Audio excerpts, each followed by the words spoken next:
All right, this is going to be a demonstration of hip hiking, which basically does two main things. All right, so it's going to be one foot hanging off this box, and you can do this with a foot on a yoga block, a foot on a stair, the other foot hanging free to get the most movement of bringing your pelvis up and down. And on my base leg side, I'm really working the glute medius here, the outside of the hip, the main muscle. And on the side of my supported leg, I'm working the QL, the quadratus lumborum, to try to pull my hip up toward the rib cage and then let it hang back down. Now when you come into this, I do recommend having the foot hang free, because then you can go into the full range. So I'm just going to have my left hand on my hip, and I'm going to make sure this is lateral. So I'm keeping my hip squared, so I'm not twisting to one side, not twisting to the other so much. I'm just going straight up and down.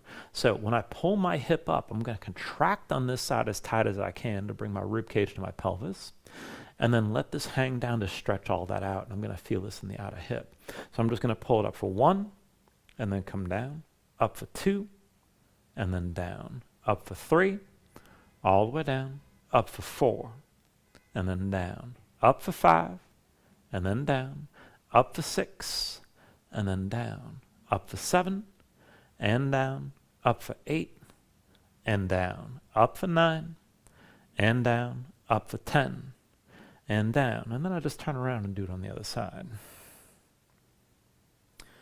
All right, I'm going to demonstrate a weighted version of hip hiking. So this is going to be the same thing as if I had no extra weight. But what I've got here, this is a monkey foot. This is a bracket for holding on to this dumbbell. And all told, between the weights and the bar itself, this is an extra 20 pounds. So basically, there's a hook on the bottom that's going to grab the dumbbell here. And if you don't have something specialized like this, I'd recommend just finding a small dumbbell and then using duct tape and just basically attaching it to a shoe. You can do the same thing. This is just a little bit more fancy. So from here, I'm going to go ahead and hook this onto the weight and attach it to my foot. And the cuff goes around my ankle.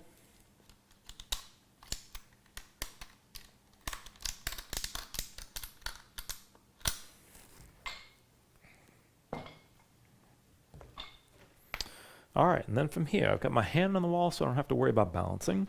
My left foot's the supporting foot. My right foot's just going to hang, and I'm just going to make this lateral, lifting the hip up and down. So from here, I'm just going to bring the hip up as high as I can, tightening up, pulling the pelvis up to the rib cage, and then let this sink down. Up for 2, and down. Up for 3, and down. Up for 4, and down. Up for 5, and down. Up for 6, and down. Up for 7, and down, up for 8, and down, up for 9, and down, up for 10, and down. And that's hip hiking with added weight. And you can always add a lot more to this. And this is really just focusing right on the QL, the deep muscles in the core, to get that tightening and then the lengthening as I let things go. All right, now another way to work with this hip hiking here is more of an isometric position. And this is with added weight on my foot. So this is about 20 pounds, which is enough for me to feel the difference. But what I'm going to do here, I've got my foot just hanging, and I'm going to bend my knee. So I'm going to bring the knee up, hold it with my left hand, so this is my right knee, and I'll pull this up high. Now, while I've got this up, rather than just pulling everything in, I'm going to let the hips sink down and try to keep the hips squared. So I've got this gap between my rib cage and my pelvis. Now I'm just going to keep the knee in place and keep the leg intense, and then let go and just hold it in place. And I'm going to count this down for about 15 seconds here. So 15, 14, 13, 12, 11, 10, 9, 8, 7, 6, 5, 4, 3, 2, 1. And then I'll just let it down.